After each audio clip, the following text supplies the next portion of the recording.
MDG TV, une chaîne Wint pour la cause de Christ. Mafuta ya sika, mafuta ya sika, mafuta ya sika.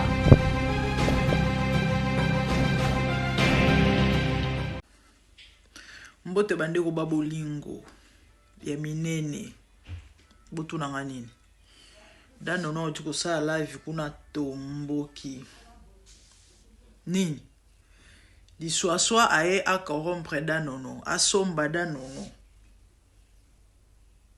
danono akoma mutu ya M23 ndenge ya zalaka donc il dit M23 di mutu mandefu danono bi jamais un vrai patriote na soutenaka régime baluba pona mbongo te boyo kama mna lobe abina soutenaka régime baluba pona mbongo te na linga Félix tellement gena ko trahir yete c'est mon président abiso ki lelo biso bakatange to koma pe ko sala bras de fer de ba rwandais za pona régime baluba parce que kabose achaka biso somo ya ba rwandais na mitu biso ando banga ba rwandais na est biso banga ba rwandais po babumaka mais le lo cause ya fachi be nde to koma pe munoko emba Michel Bakenda makomino na tangi ekomisanga teti liboso misala molili pona yebi na si mukongo lombe mobile ezali ko bange longwa dano no lobi abeti 2 ans apesinga mawe abeti 2 ans na armée numérique à Fachi sans récompense mais azawana ka tinati pourquoi parce que il y a bundela mboka il y a vrai patriote il y a na pona mbongote alobina aliata un frère baluba te na suka ya live asengi baluba basombela bébé na ata mai bande odano nazo sa live na mwana na mukongo moi so za makasi moko pardon aho sa live na mwana mukongo bande ko ba mama ba mema bana bobi ko kanga mwana mukongo ndeza rapé mais skozolo ba panda désert na bébé na mukongo dano no big up yaya en tout cas congratulations bravo félicitations à toi na betelo maboko yaya continuez quand elobi na ngwata yo moko alobi comment la patience la persévérance ezanine la patience abi c'est la longueur du temps na kanisi yangia ma chère de poule voilà comment tu as grandi chère de poule au coco alobi aondi make un jour abuka mbuma isana alobi so yi di soa eko finga Fachi ye a finga Kabila so di soa eko finga ma Denis ako finga Olive ngate dano no muta lobi boza na yo kisebino po bino bokansanga na okosa malgré na ila bino ba preuve ma nyonso nga lobaka mais bobenga nga muta lokuta nzamba limbisa bino donc je comprends ça pour nga ila bino ba preuve et on benga muta lokuta do so na sans preuve wana ndi na loba mambo solo ba kongole ba ndenge kongola tambola sima mabe boye baka kongola tambola na vrai sima mabe boye kada nono Denis di Socho batinde ya kosomba danono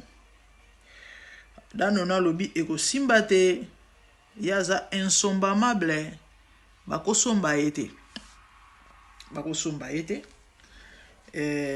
toyoka na avana loba lobebele toyoka na kiti volume nakopenda baproche Fachi beto nakobenga bango lobi papa naza na problème opesanga oyoki yango ya bien 7 pasteur ezaka pasteur au parcelle 7 parcelles n'est pas la vendre basomanga déjà na bakedi de pesa nazokunda po ya mbongo te nazokunda po ya patriotisme bravo Dani bravo oyoki yango ya bien dishoshwai yo ozokunda po ya mbongo mokolo mbongo esili okokima Kabila nga nazokundela Fachi ki patriotisme après na peso lelo koma date ya lelo bakorekompasenga yes ozombango très bien dishoshwai c'est ça la fidélité Chaque chose a son temps. Bako récompenser ngai. Comme olo baka travailler na biso boy. Atozala muzanga ko foutu de l'autre côté. La patience c'est la longueur du temps baluba bako récompenser nga. Bravo. Baluba bako récompenser nga. Bravo. Kaka bona so défendre baluba na mwana nanga na mukongo. Yo kanzi Félix ayebakate. Yo kanzi approche mama Denise bayebakate. Na so défendre régime ya baluba na mwana nanga na mukongo 4 heures du matin en Australie. Vraiment.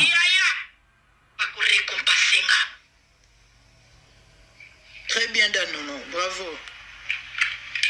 Nabundaka po ya régime ya baluba oyo na hôpital. Ti lelo nakotikaka Félix ete bomonela bango. Nakotikaka bombaka tange bomonela bandeko nanga baluba te. Bravo. Jamais trahir baluba. Bozala te. Bino baluba, boyebi na lingi na baluba pourquoi? Baluba nde bapesi biso bana este monopole ya kobanda koganga na internet biso te obanda kobanga barwande. Naza reconnaissante. Biso nyonso tobanda tozofinga rwande ozobata. Kabila kotisa biso na matoi barwande babomanaka. Mais je suis reconnaissante lelo baluba bafungoli biso lelo tokomi koloba na internet kofinga barwande. Bino omonaka mabe ya baluba kote na bango ya malamu bomonaka te. Oh non, non. L'armée numérique a Fachi Beto. Merci. Bravo. Car jamais qu'on décevoir.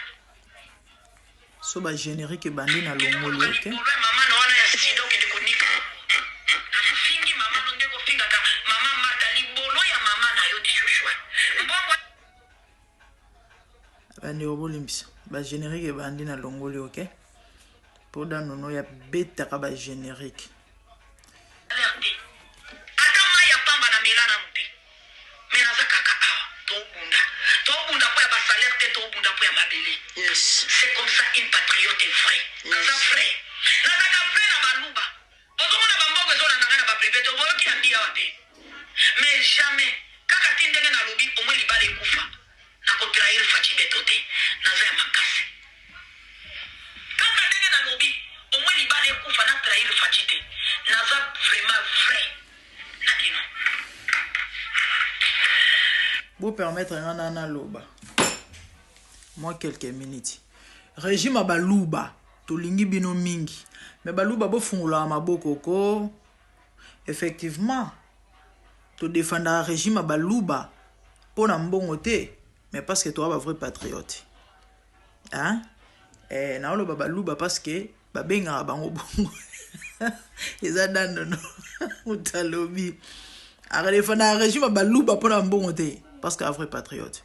La famille, son ABC bino, nga, batu ba finga nga pe ba finga nga, ba msu ba désabona. Ah bon, yo soutenir Fachi.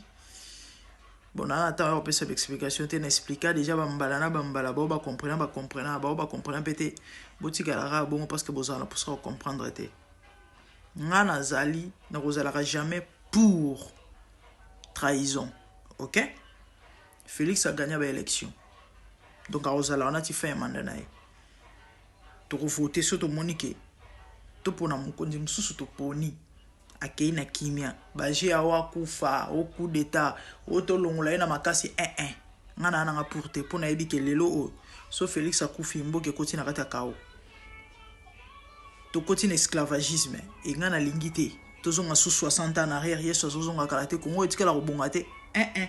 Ngana ngama nazala ma pour ma mbonate. S'il faut Félix na soutenir yete boy bisa mo continue oyo ako remplacer Félix na moment oyo et pour abongisi Congo botangela nkombo nae azate miyibi na miyibi fufu de même badi bango tout muta kolongola azate aoyaka royiba aomvwa sa famille nae esili a occupé Congolais. OK, voilà, donc c'est ça. Baluba bo fungola maboko mabena bino maboko makasi. Lelo oyo trahison za na mboko ndelika mususu. Pourquoi? Parce que tatana asia étudiant congolais asomba mitema ya ba congolais malgré ça soki wapi mais za na bato balingia zonga pona nini po baliaka ezate po ya obongisa mboka non po baliaka ya obomoni ba diswa masha mumeno ya mabe ngana na mona masha mumeno aboyete à trahir pour mbongo ya bando beta to régime baluba non mais lelo abimisa vrai face à lobango abombate pona nini pona mbongo mawa siko biso ba vrai o bato mosusu bakanisaka toliaka me toliaka te me ata mai ya pamba olobi da nono tomelaka te bofungolaka mpe maboko régime baluba bokabaka bozala reconnaissant na bato baolobelaka bino bato lola lelo tala diabo bato balobi ke ono John Tibangu alingaki aboma Kisekedi non or John Tibangu ayokelaki ye likunya.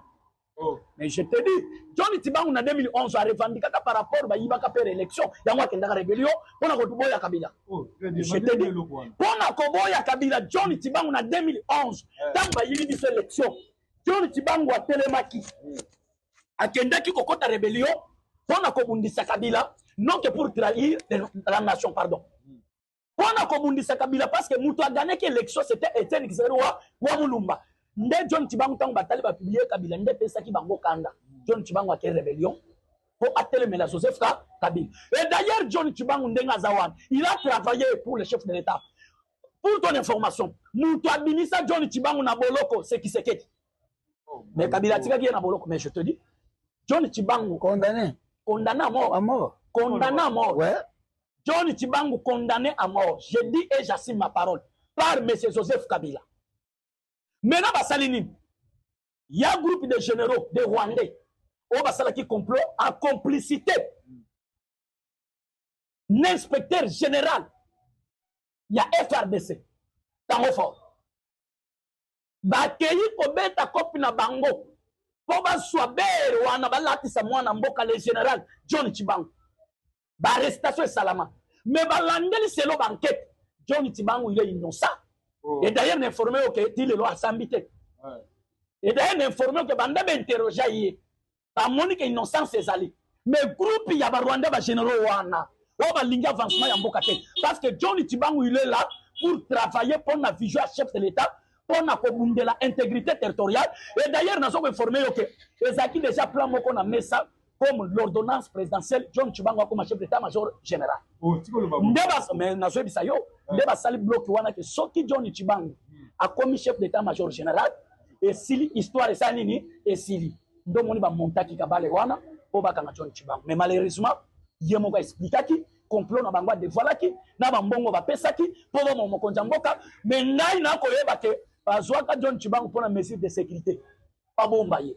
Mais malheureusement, tout le monde déjà, le chef de l'État, il y a un peuple. Déjà, ordonnance est après pour la libération, il y a général John Tibangu.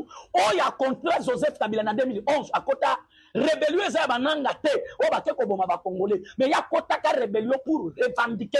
Pour y avoir Kabila que, au bon temps, l'élection, il a gagné. Na cause la pour yote. Et pas comment plus la Simba Manduki pour tuer Kabila. Donc, mon Kabila Kenda qui plus le même, batango for one. Bangonde bato bapesaka piste babenga John Tibangu bakangaye bakota eboloko na ndolo peine de mort. Mais c'est grâce à qui c'est quel temps à côté na pouvoir John Tibangu libanda. Je ne pense même pas et je ne suis pas sûr que John Tibangu a koki ozongisa apo makisekeli. Je ne pense pas. Et ça là qui complot ya ba généraux. Ndenge bakambolo kwa lobi pona général John Tibangu monya ondenge. Nazana passe.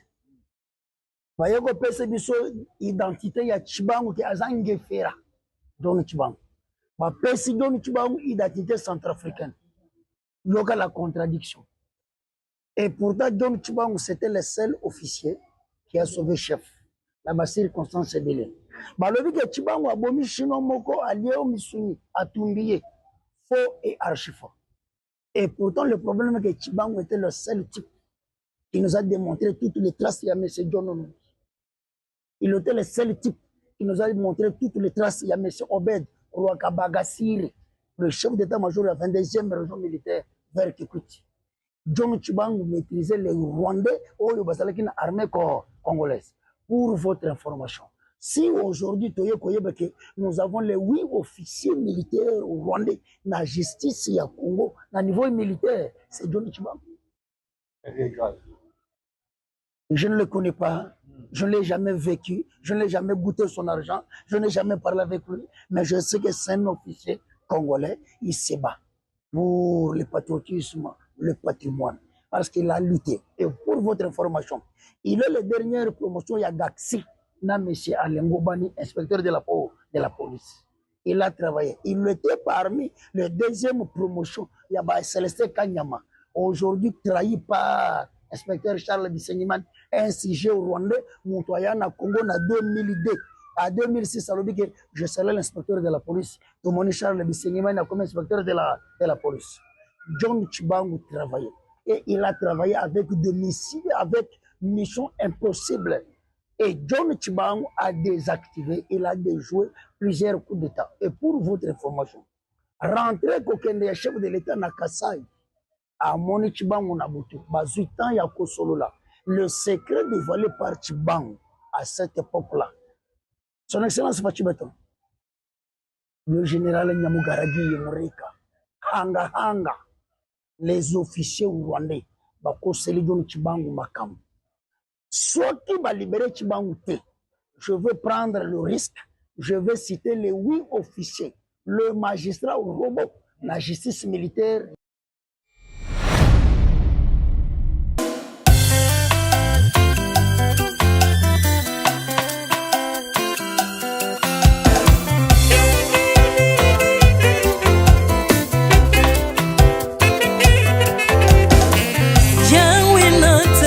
mokili oyo namoni te, natangi na histoire ya monde namoni te, naluki nayemba pete toze po passer Seigneur, je n'ai pas pris non plus entendu parler oya kokalala yo Yesu.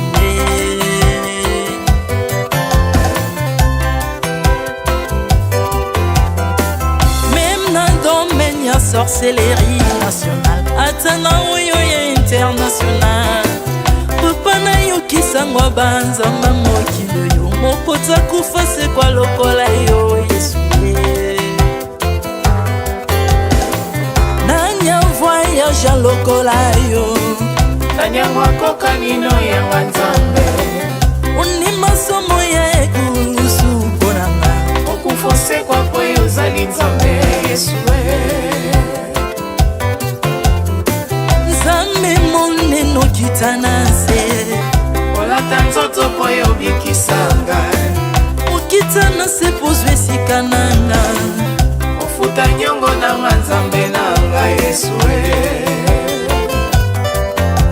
Ozali nzambe onkote ya okani na yo, ozali nzambe obongwani te Yesu, Yesu.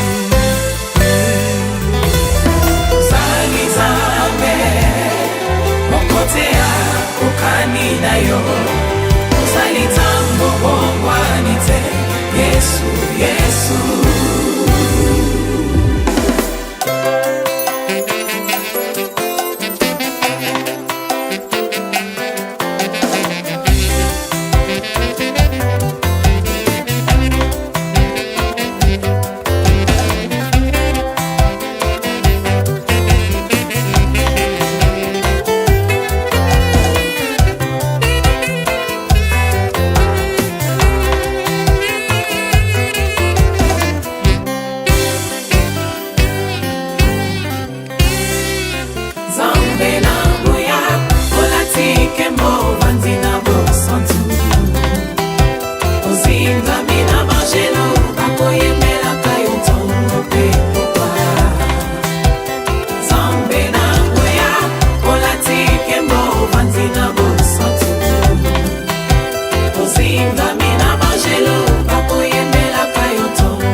Ozali nzambe na bomoi papa, ozali nzambe na bomoi yawe, ozali kondi oyo esimba bomoi nanga, ozali nzambe oyo abikisa maladi, nakokende wapi nzambe soki na yo te, likolo evangelo na yo yawe, mabele nyotelo na yo, ozali nzambe, ozali nzambe, ozali nzambe, moko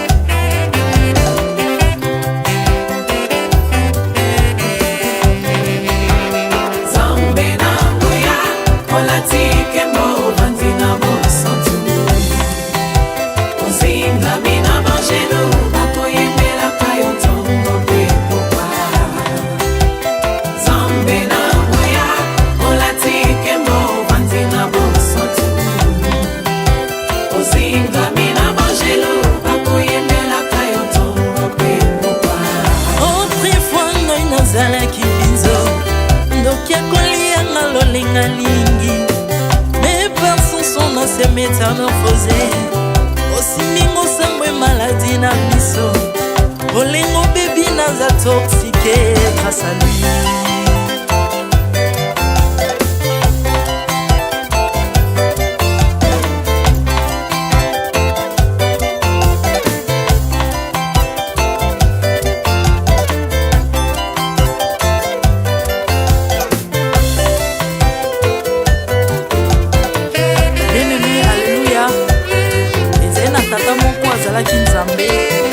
ntango akofi badepsine balobi keno akosekwa mpo nzambe bakristo basekwa alors mpo bafasilite lisekwa na ye bakunda ye motu libanda mpo ntango akolamuka abimaki lingala moko mais comme nzambe na biso alinga kokambola gloire na moto te lobi nango na ntongo baya kokuta bangulu basepelisa motu ya nzambe na bango yango bien aime bato wana bakoma oyo biso toliaka ngulu te mpo milimo mabe ekotaka na ngulu so bino boliaka ngulu te mpo milimo mabe ekota na ngulu bomelaka mai te mpo milimo mabe ekotaka na mai yango tokumisa nzambe po akufa asekwa avandi na loboko ya tata mpona kolinga sele mpo na nga na yo jésus